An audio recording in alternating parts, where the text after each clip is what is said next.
Now let's see the sketch I used to run this project. As we saw before, always we are starting the sketch with some comment about the goal or the function of the sketch. In that case, we are talking about step number 1A, and the idea is to use two buttons. One is for testing the LED, and the other one is to run some animation where we are utilizing the digital input and also digital output. Now, in each program, you will see some section related to global variable declaration. In our case, we would like to map the physical sensor connection to the Arduino digital pins according to our project. So it's going to be a constant integer variable that I'm calling the first one test button, and it's equal to 2, meaning pin number 2, and the same true for the wave button, just different pin. Going next, we would like to map the 6 LED physical connection to the Arduino digital pin. Now I have six pins, so one option is to create like 6 different variables. I can call it LED number 1 and LED number 2 and so on. In that case, to make it more easy, I'm using the capability to create an array. Okay, that's the name of that variable LED pins. It's an array of integer. In that case, it's an array of 6 integer value. Now the value that you can see over here, that's the pin number that are being used to connect the LED, meaning if I'm looking in this location, this is the pin number 3 is being used for LED number 1. If I'm looking over here, so this is pin number 9 being used to LED number 4. I'm sure that you remember that in every sketch we have 2 basic functions. The first one is called setup function, and it's being run only once.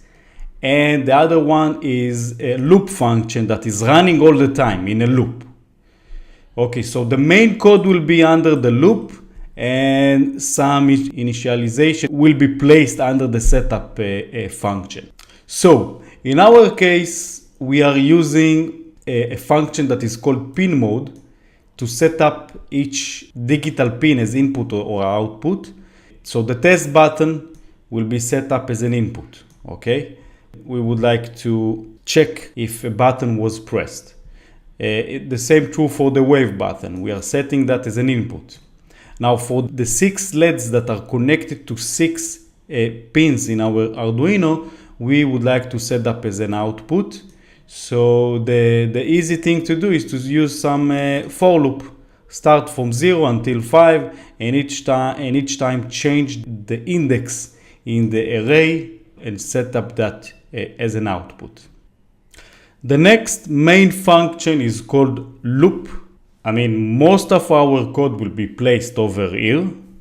Now what I have done to reduce the complexity of the loop is to create two customized function that I'm running inside the loop. The first one is checking the test button and doing something if the test button is being pressed.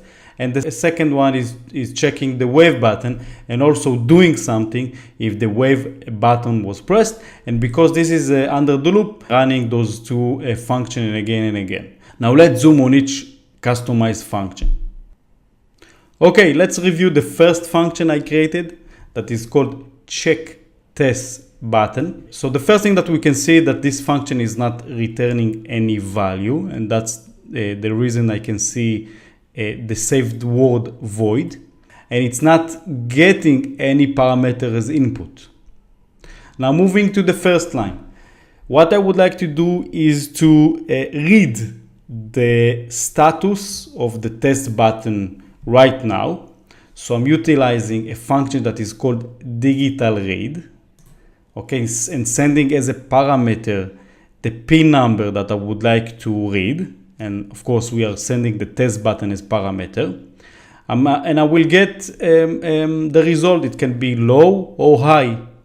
Now using this operator, I'm comparing the result if it's equal to high, meaning the button is pressed. In that case, I would like to turn on all the 6 LED, and for that I'm utilizing the for loop starting from 0 until 5, and here I'm utilizing the digital write function instead of digital read. And as an input, the same, I'm providing which pin number I would like to write and the value that I would like to write inside. And each time this index will be changed according to this for loop. It will start from 0, go to 1, 2, 3, 4, and 5. And each time a different index will be provided, and I will get different value from the LED pins array. As you remember, we initialized these LED pins over here. Okay? So according to that, I will get the relevant pin number and set it to high. After that, I would like to wait for 1 second. So I'm utilizing a function that is called delay. The parameter in millisecond, so that will be 1000 milliseconds to get 1 second. And after finishing that, I will do the same, just turning off all the 6 LED. That's what the check test button is actually doing. Moving on to the check wave button. The check wave button is not returning anything, so I can see the void over here. It's not getting any parameters. But here I'm using the digital read function. I'm reading here the wave button as an input, and the same logic, I'm comparing that to high to see if the button is pressed.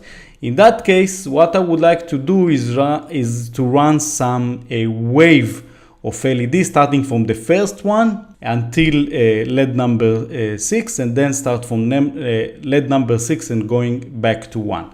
So I'm using again the for loops using the I as an index. So the logic is pretty simple, setting using the digital write the relevant LED high, waiting 400 milliseconds, and then turn that to off, the same LED. And doing that again and again, running from the first LED until the last LED. And when we finish that, we are doing the same, but a different order. So here I'm initializing the index to 5 and then reducing the index each time. So I will get that as a wave, just the other side. Now, there is something I would like to improve in this code, and this is related to the check test button. What we have over here is that you need to hold the test button, and then the all LED will be turned on. As soon as you release the button, the all LED will turn off. In many cases, you would like the user to only press that button on and off, okay, without holding this button. And this is what we are going to do in the next sketch as an improvement. We'll call it step number 1B, and we will learn how to handle this situation. It's a little bit more complicated. It's important to close the issue of how to read information from buttons.